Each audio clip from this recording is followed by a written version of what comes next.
throw. It's Nolan. All kinds of room to throw that one in there. And they reacted well to the completion, but it was too late to keep them from getting the first down. Now from the 36-yard line, it's 1st and 10.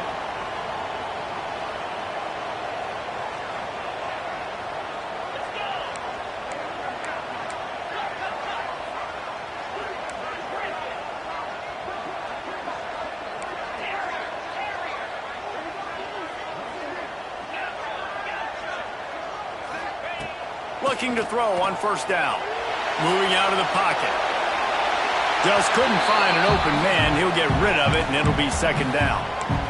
Get the quarterback off the spot. Make him flush from the pocket. Put a good hit on him. Check, check, check. You want to do everything you can to make the QB uncomfortable. The defense did all 3 of those on this play and finished it off with a nice lick, nice physical play on the quarterback.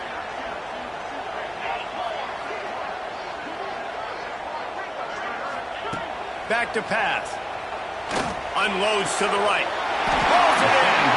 Stopped at the 47 after a 10-yard gain. How about this offense? They're rolling. They got a couple 1st downs together. Defense. Next, what's your response? What do you got? You got to make some adjustments here. And the Gamecocks have it with a 1st and 10. Quarterback making adjustments.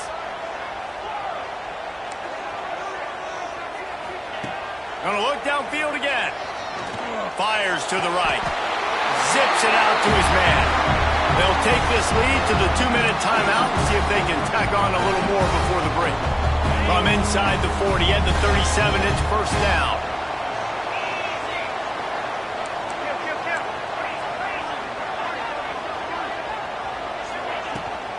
He leaves it with his back.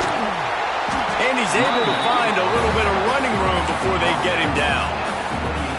Coaches always harp about staying ahead of the chains, and when you can run with that type of efficiency on 1st down, man, you are doing just that. The Gamecocks in a good spot here with 2nd and short. Dropping back, it's Nolan. They go to the wide receiver screen.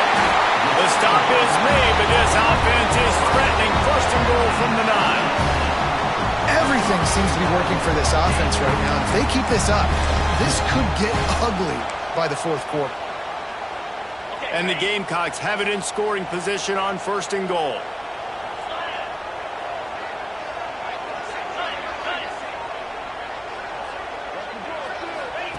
They'll go to the air.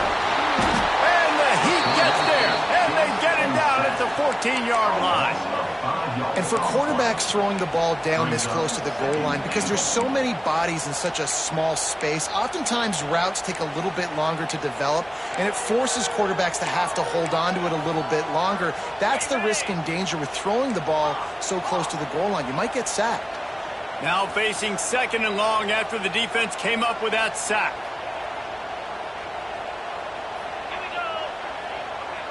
Defense didn't maintain its discipline there, and they get into the neutral zone. It'll cost them 5 yards. Contact in the...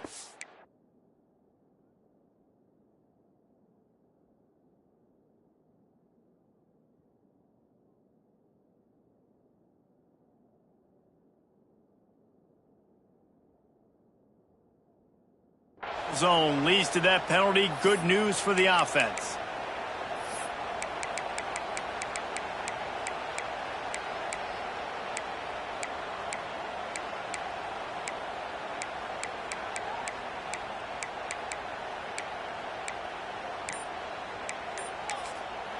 They'll immediately call timeout. Timeout, South Carolina.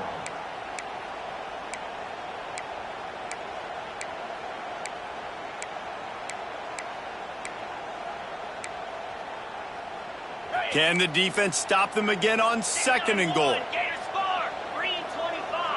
Quarterback adjusting the pattern. Into the end zone. Touchdown, Gamecocks! Fit it in the window for the score.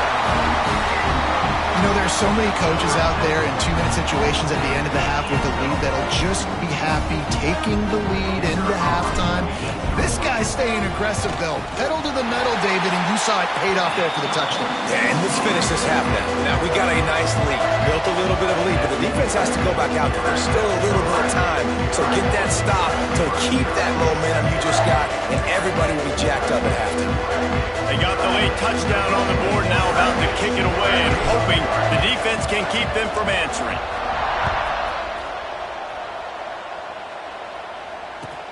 On the run from inside his own 5. Didn't find any crease in that kickoff coverage, and he'll be stopped at the 17.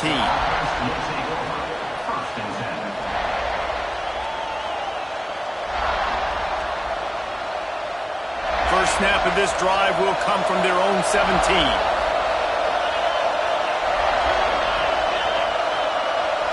Back to throw, it's Mendoza.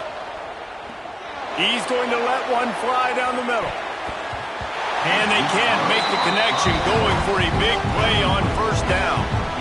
Well, this quarterback has struggled, having already thrown 2 picks. That should have been number 3. Somehow the defender dropped that one. Things not going well for this Q.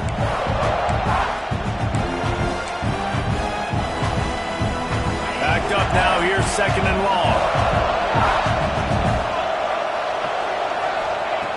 After the incompletion, they go back up top. He's not afraid to go deep. And they wanted it all on that incomplete pass. Instead, they're looking at 3rd down. Now, how loud is it in this building? This is crazy. These fans are going absolutely nuts. And I used to love when the fans got involved, and I'm on defense, because it messes with the snap count. It messes with the communication, and it can really rattle an offense. As the rooster crows, they are getting cocky and cockier on 3rd down here. From the gun, wants to pass. Going back to the well, another deep ball. Oh, he had it. The deep ball was there, and it just trickled through his fingers. You don't get a lot of chances like that in games, guys. Take shots downfield, and when you get open, you got to finish the play. The wideout's going to wish he had that one back. They boot it away on 4th down. Fields to punt and tries to help improve that field position. Looking everywhere for room to run, but really good coverage, and he'll step out of bounds. Good field position here as they start this drive from their 43. He might want another play. They're going to throw it to start the drive. Looking to scramble. Now he'll let one fly down the left side. And it slips through his fingers, incomplete. That would have been a huge gain if he could have held on. He was trying to keep that play alive, getting out and escaping to the left, just hoping something good would happen. And just buying time, right? Trying to give your receiver time to get open.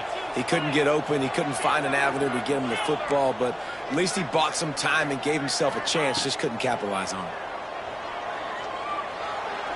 Oh, he loves to fire downfield.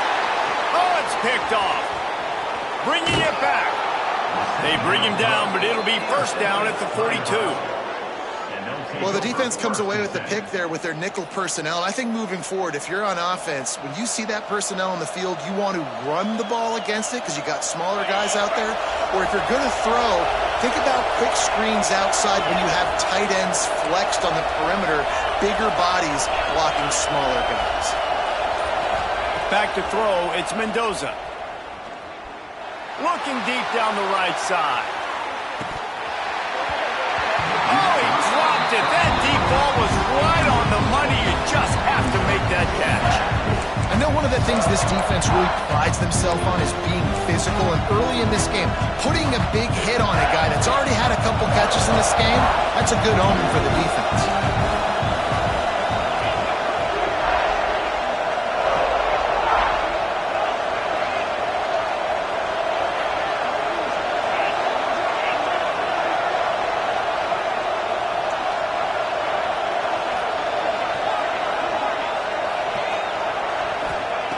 After the incompletion, back to the passing game.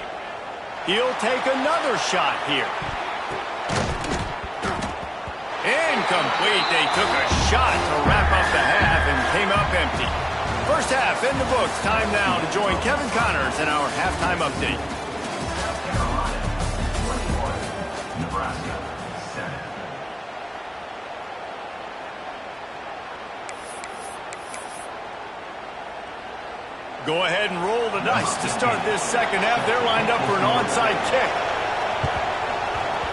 Not much drives more anxiety than waiting to see if the hands team can corral the onside kick, and they do. Man, how about that? You come out of the locker room, you just had a little bit of a break, you rested, you told your club we're going to come out, and now we're going to be aggressive. We're going to kick an onside, even though we're winning and you failed. Now this defense better step up and respond. Quarterback may change this route. Looking downfield on first down. Finds his man. It's Jones. And a good job in coverage there as they stop it after just a few. Guys out of the backfield now, it's not just run the ball downhill anymore. You got to be versatile. I got to be able to trust you in the pass game, and I got to be able to throw you the football, and you can do that right there. I know you're going to catch it, and I can depend on it. Breaks into the open. Wrestled out of bounds. They'll mark him at the 7-yard line, and this offense is more than threatening. What great explosiveness by this running back to break through and almost get to the house, Jesse, but just comes up short. Well, I'll tell you, he had a lot of help downfield as well. Touchdown, South Carolina! All that baby in and then stroll into the end zone for the score. No midseason concentration laps here in Week 7 as they push out that lead. He has been surgical. Precision passes, using the scalpel, the fine instrument, rather than the blunt one. And the defense has had absolutely no answer for him. Just, he's been down their throats all game long, a step ahead, understanding what he's seeing, and just destroying this defense. He'll bring it out. It's Hilton. I imagine he's going to get an earful on the sideline after bringing it out of the end zone and being knocked down at the 11.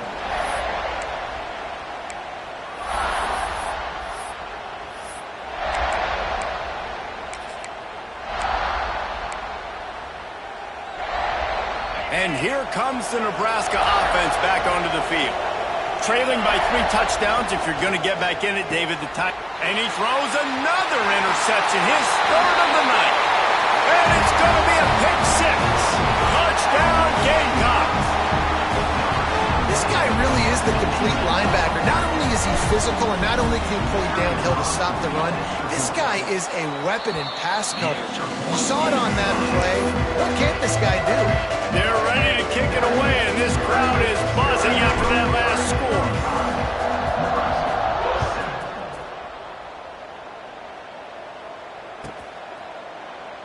And he'll just take a knee, and this drive will start at the 25.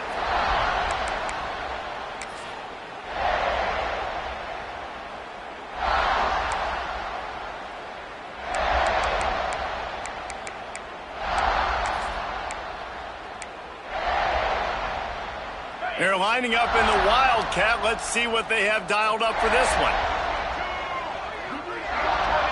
Gets the back moving. On the snap, it's Cook. Here's a heat.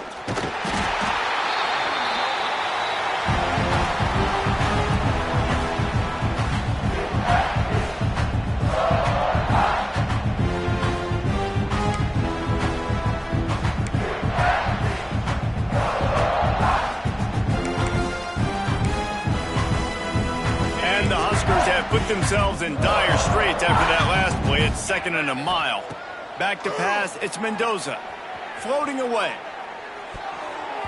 Excellent coverage and good use of the hands to knock it away. And this offense, man, it's just been a struggle. Everything's been hard so far through the air. And they can't get the passing game going. Something has to bust loose. They got to get something going to create some momentum and some kind of urgency in this offense. He's going to throw deep right side. He almost had another one. They've already picked off 3 and just a hair away from number 4 there. And you thought maybe in this second half this offense could just find a rhythm, find something to take advantage of this defense, but the defense has really had their number, not putting up a lot of points, and again, an empty possession right there. On fourth down, they're taking to the air. Hit as he throws. Oh, he dropped it. He just lost his concentration and didn't look it all the way in. The decision to go for it does not pan out. South Carolina ready to go on the attack in another offensive odyssey. They had this thing in a hammerlock at halftime, and now they are really ratcheting up the pressure, David. And I tell you what, this offense doesn't have to change a thing, Palmer. They've done what they wanted in the first half and starting off the second half in the same fashion. And I like how they're letting different guys get involved, too. They've got so many different playmakers all over the field. You know, as a defense, you kind of want to force the give on the RPO. You want them to run the football, and you could tell maybe the quarterback wishes he pulled this. Small gain, but some information you gathered maybe for the next time you get to run an RPO. Making side adjustments here.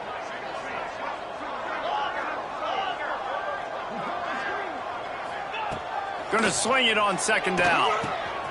Gets it out fast. He's forced out of bounds just short of the goal line. A mere yard away from Hader. Well, there are a lot of offenses out there that would probably be a little bit more conservative when you've got a lead like this in the third quarter. But when you've got the playmakers these guys have at the skill positions throwing the football, you should keep airing it out. And that's exactly what they're doing now. The Gamecocks trying to cash it in on first and goal.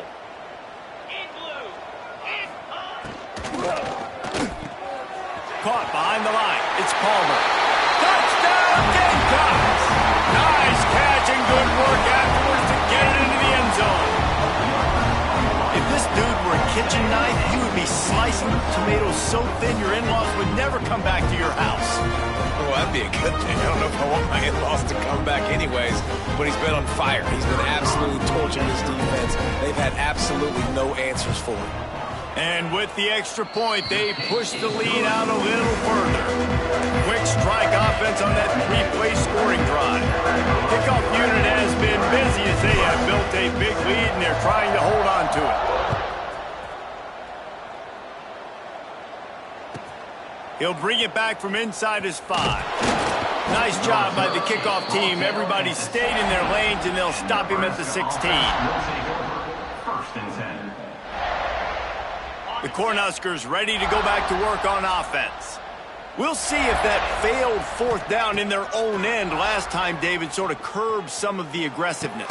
Well, you hear about it all the time in football. Go for it. Be aggressive. The problem is when you get stopped, sometimes it puts you in a hole. And Jesse, now the offense has to come out and respond.